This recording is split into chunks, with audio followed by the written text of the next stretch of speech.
Willkommen bei Military Miniatures Magazin www.miniatures.de. In dieser Ausgabe bemalen wir einen leichten Schwimmpanzer PT-76B im Maßstab 1:100 von Roßkopf mit einem dreifarbigen Tarnanstrich der Baltischen Flotte. Wir haben den Panzer einfarbig dunkelgrün gesprüht, nämlich im Farbton Federal Standard Color 34102. Das ist eine Farbe, die von Gunze Sangyo angeboten wird und dort unter der Nummer H303 bestellt werden kann. Im Grunde eignet sich jede dunkelgrüne, RAL-olivgrüne Farbe, also RAL 6003 beispielsweise, würde sich eignen für dieses Fahrzeug, so dass man auch ohne Airbrush diesen Panzer mit einer Sprühdose einfach dunkelgrün einsprühen kann. Das funktioniert dann genauso.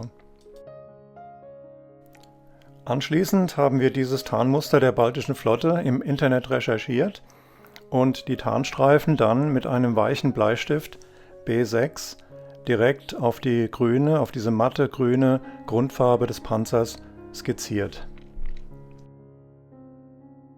Falls beim Skizzieren Fehler auftreten, lässt sich der Bleistiftstrich wieder von dem Fahrzeug herunterradieren, sodass wir mit dem Malen mit Pinsel und Farbe erst dann beginnen, wenn die Skizze auf dem Fahrzeug perfekt ist.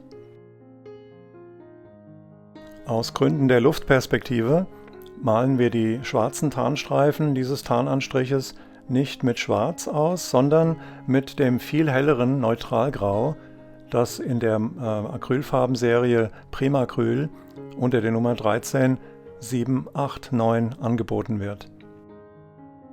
Das Ausmalen der Tarnstreifen mit Primacryl Neutralgrau geht flott von der Hand, weil man jetzt nicht mehr über das Tarnmuster an sich nachdenken muss, sondern hier geht es nur noch darum, den Pinsel gut zu führen und die angezeichneten Stellen dann entsprechend mit Schwarz oder beziehungsweise mit Neutralgrau zu füllen. Die neutralgraue Farbe deckt sehr gut, obwohl sie stark verdünnt ist, damit wir hier keine Pinselspuren an dem Fahrzeug hinterlassen. Sollte die ein oder andere Stelle nicht gut lackiert sein, dann kann man nach dem Trocknen des ersten Farbganges noch einmal nachpinseln. Das muss aber nicht unbedingt sein, denn die Originalfahrzeuge sind ja auch nicht perfekt lackiert oder waren mal perfekt lackiert. Im Rahmen der Benutzung ändert sich das aber ganz schnell und auch dort wird hier und da mal mit dem Pinsel grob nachlackiert, sodass ein nicht perfekter Anstrich durchaus realistisch ist. An den Fahrzeugseiten sollen die Tarnstreifen im Winkel zwischen 30 und 60 Grad angelegt werden. Das hat ganz einfach den Hintergrund, dass damit die geraden Kanten dieses Panzers gebrochen werden sollen. Und das erreicht man am besten mit Linien, die nicht den horizontalen und vertikalen Linien des Fahrzeugs folgen. Hier sieht man sehr schön, wie einfach das Bemalen des Tarnanstrichs wird, wenn das Muster vorgezeichnet ist. Da muss man also nicht mehr lange drüber nachdenken, sondern kann einfach schnell mit dem Pinsel arbeiten und sicher sein, dass das Muster so gemalt wird, wie es geplant ist. Man sieht auch sehr schön, dass der Kontrast zwischen dem dunkelgrünen Grundanstrich und den neutralgrauen Tarnstreifen deutlich geringer ist, als wenn wir hier reines Schwarz verwendet hätten. Und das ist genau der Grund, warum wir auf Schwarz verzichten. Schwarz wäre hier viel zu intensiv und wir können Schwarz nicht weiter schattieren. Das heißt, diese dunkelgrauen Tarnstreifen, die können wir später mit Schwarz oder mit einem sehr tiefen Braun noch entsprechend schattieren, damit auch diese Details dann entsprechend hervorgehoben werden. Die schwarzen Tarnstreifen auf der Wannenoberseite sollen auch hier wieder dafür sorgen, dass die rechteckige Form des Panzers aufgelöst wird und das Fahrzeug sich nahtlos ins Gelände einfügt. Nach dem Abtarnen der Wanne setzen wir den Turm auf und nun kann der Turm in den Tarnplan integriert werden. Dabei ist darauf zu achten, dass die Übergänge der Tarnstreifen von der Wanne auf den Turm und vom Turm wieder zurück auf die Wanne perfekt passen. Das geht am besten, indem der Turm mit der Kanone auf 12 Uhr gedreht wird und dann alle Tarnstreifen entsprechend angepasst sind. Eine Grundregel der Tarnung ist, dass Lukendeckel in den Tarnstreifen einbezogen werden. Das heißt, die auffällig runden Lukendeckel, die aus der Luft auffällig erscheinen, werden durch den Tarnstreifen halbiert und sind dadurch weniger auffällig. Die Endkontrolle der Tarnstreifen zeigt, dass die rechte Fahrzeugseite noch mit einem kleinen schwarzen Tarnstreifen gebrochen werden muss, damit diese lange grüne Linie unterbrochen wird und das Fahrzeug dadurch optisch in mehrere Teile geteilt wird. Spätestens beim zweiten oder dritten Fahrzeug dieser Einheit ist das Tarnmuster dann so weit optimiert, dass es funktioniert im Gelände und wir gar nicht mehr lange darüber nachdenken müssen, wo die einzelnen Tarnflecken hingehören. Im nächsten Arbeitsschritt werden die schwarzen Tarnstreifen mit Weiß eingefasst. Aus Gründen der Luftperspektive verwenden wir auch hier kein reines Weiß, sondern Titan Buff. Das ist ein Farbton der Firma Golden Acrylics unter der Nummer 1370 erhältlich. Die Farbe wirkt hier wie Weiß, weil sie im Kontrast mit den schwarzen, also dunkelgrauen Tarnstreifen sehr hell wirkt.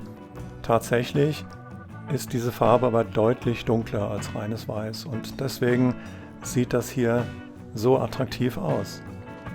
Die Farben passen sich einfach harmonisch aneinander an und übertreiben nicht. Also wir haben hier keine harten Kontraste, wie man das sonst vielleicht kennt, wenn man Weiß und Schwarz auf Modellen verwendet. Also sehr zu empfehlen, das mal auszuprobieren und den Effekt dann an einem eigenen Modell mal zu erleben. Man kann dann nicht mehr anders, man muss es dann immer so machen. Die Tarnstreifen der russischen Fahrzeuge scheinen mit Schablonen aufgebracht zu sein, denn die weiße Umrandung der schwarzen Tarnstreifen ist deutlich perfekter, als wir es hier mit dem Pinsel erreichen können. Trotzdem funktioniert das hier. Das heißt, wir werden den einen oder anderen Fehler mit Schwarz nachher korrigieren und aber im Grunde damit leben, dass diese weißen Konturen nicht perfekt gepinselt werden können. Man kann sich sicherlich die Mühe machen und diesen Panzer abkleben entsprechend und dann auch mit der Airbrush lackieren, aber das ist ein riesiger Aufwand und die erhabenen Teile auf der Wanne des Fahrzeugs verhindern auch, dass man das perfekt abkleben kann. Also gibt es Stellen, an die man nur mit dem Pinsel richtig herankommt, gerade in diesem kleinen Maßstab. Die cremeweiße Farbe ist stark verdünnt, damit sie gut fließt und die Konturen sich leicht mit dem Pinsel zeichnen lassen. Das hat aber auch den Effekt, dass die Farbe nicht überall gleichermaßen deckt. Es wird also Stellen geben, wo die schwarze Tarnfarbe noch durch das Weiß hindurch scheint. Man kann das korrigieren, indem man ein zweites Mal über die Kontur pinselt, aber die Stellen, die nicht perfekt lackiert sind, sehen dann einfach abgenutzt aus und das hat auch seinen Charme. Also werden wir da nicht intensiv nachkorrigieren, sondern einfach damit leben, dass es hellere und dunklere Stellen der Kontur gibt. Dieser interessante und ungewöhnliche Tarnanstrich soll in den 1990er Jahren beim 336. Marine-Infanterieregiment der Baltischen Flotte im Einsatz gewesen sein. Unklar ist allerdings, ob auch die BTR-Schützenpanzerwagen desselben Regiments diesen Tarnanstrich trugen oder vielleicht einen anderen, eventuell einfarbig oder dreifarbig mit beige und grau, wie auch immer. Das ist also nicht bekannt. Wir werden für unsere Zwecke jedoch diesen Tarnanstrich für sämtliche Fahrzeuge des Regiments verwenden. Sobald die Wanne fertig abgetarnt ist, kann der Turm aufgesetzt und die weiße Linie dann entsprechend auf dem Turm ergänzt werden. Dabei ist darauf zu achten, dass die Kanone wieder auf 12 Uhr zeigt, damit die weiße Linie genau da auftrifft, wo wir sie auf der Wanne gezeichnet haben. Wir haben den schwarzen Tarnstreifen auf dem Turm so angelegt, dass wir möglichst wenig mit den Handgriffen in Konflikt kommen, damit also keine weiße Bordüre direkt über einen Handgriff laufen muss. Auffällig ist, dass die weiße Bordüre den dunkelgrauen Tarnstreifen schwärzer erscheinen lässt. Das muss an dem Kontrast zwischen diesen beiden Farben liegen. Jedenfalls wirkt der Streifen, sobald er entsprechend bordürt ist, deutlich dunkler als zum Beispiel der Streifen, der noch an der Rückseite des Turms ohne Bordüre angelegt ist. Verblüffend.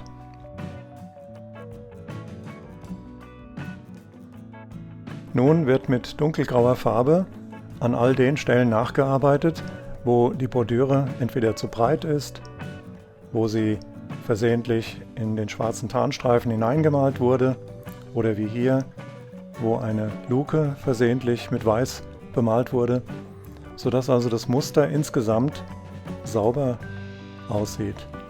Verschmutzen können wir das später immer noch. Ja, und so sieht der Schwimmpanzer jetzt aus nach dem Abtarnen, bevor wir ihn mit Glanzlack lackieren und über Nacht trocknen lassen. Der Glanzlack muss komplett durchgetrocknet sein, bevor wir im nächsten Schritt mit einer auf Künstlerölfarbe basierenden Lasur weiterarbeiten können. Wir mischen die Lasur selbst aus Umbra gebrannt und Elfenbein schwarz. Beide wurden von ihrem Öl getrennt, indem wir sie etwa eine halbe Stunde auf Pappe gelagert haben. Dann wird die Mischung mit Citrusterpin verdünnt. Citrusterpin riecht deutlich angenehmer als Terpentinersatz. Das ist also sehr zu empfehlen. Die Mischung sollte so stark verdünnt sein wie Tinte in etwa. Und das kann man auf dem Pappestreifen mal kurz prüfen. Also noch etwas mehr Citrusterpin hinein. Und jetzt passt die Lasur.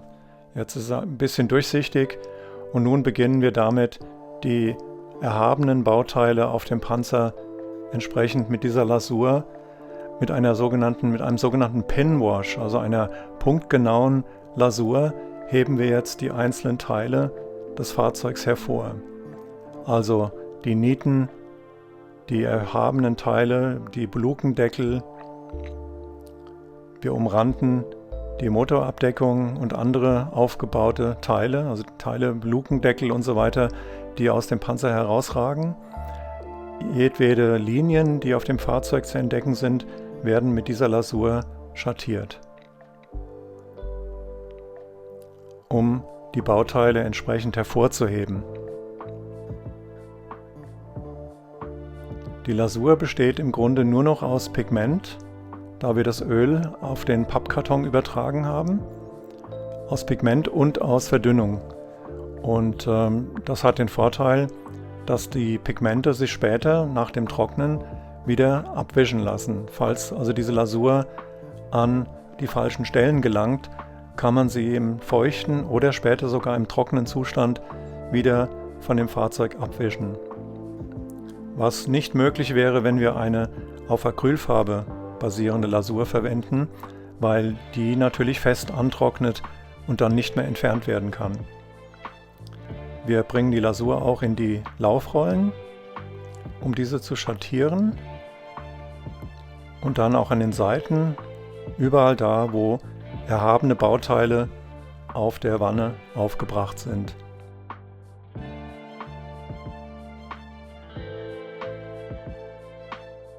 Anschließend kann der Turm wieder aufgesetzt werden und dann kontrollieren wir noch einmal alle Stellen, ob sie ausreichend schattiert sind.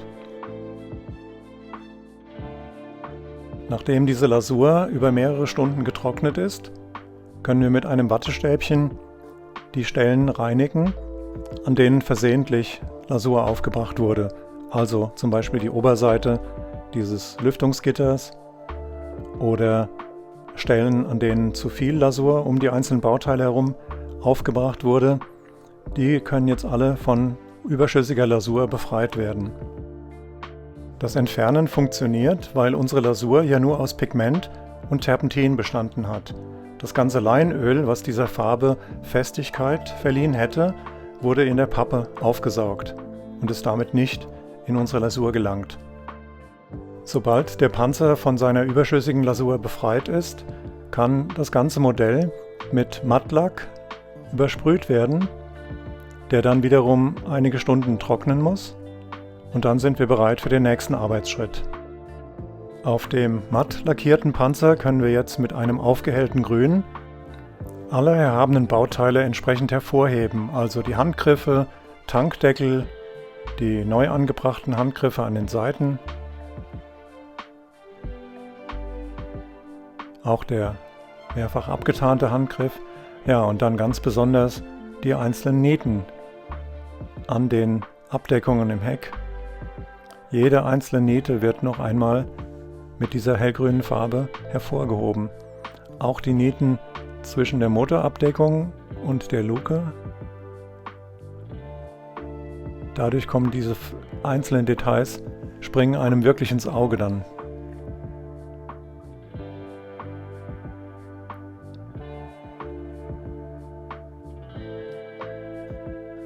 Auch die eine Sichtluke. Überall da, wo Highlights gesetzt werden müssen, weil Licht dort reflektiert wird, da setzen wir jetzt mit diesem helleren Grün entsprechende Punkte. Und natürlich auch die Halterungen der Kettenabdeckung, weil diese Details durch das Hervorheben noch interessanter werden und das Fahrzeug insgesamt attraktiver aussieht.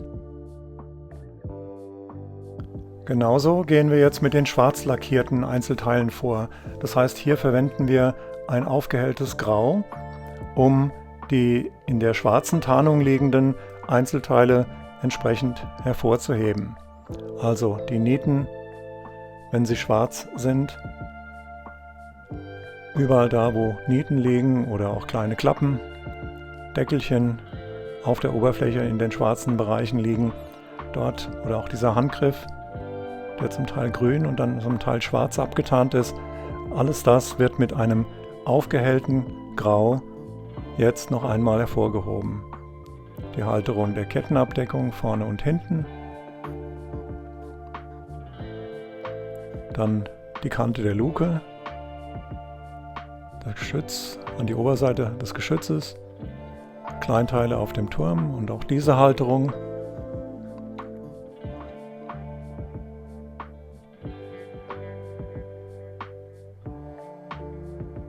Und dann eben auch die erhabenen Teile an der Seite der Panzerung, einfach um diese Teile etwas plastischer hervorzuheben. Ja, und so attraktiv sieht unser PT76 jetzt in seinem dreifarbigen Tarnanstrich aus. Das Fahrzeug ist leicht verschmutzt, kann aber mit Staub und Schlamm noch weiter eingesaut werden, je nachdem, wo das Fahrzeug dann eingesetzt wird, beziehungsweise in welchem Diorama oder auf welcher Wargame-Plattform der Panzer später verwendet wird. Es ist schon erstaunlich, was sich mit etwas Mühe aus einem so alten, antiken Fahrzeug von Roßkopf noch herausholen lässt. Vielen Dank für Ihre Aufmerksamkeit und vielleicht auf Wiedersehen beim nächsten Tutorial.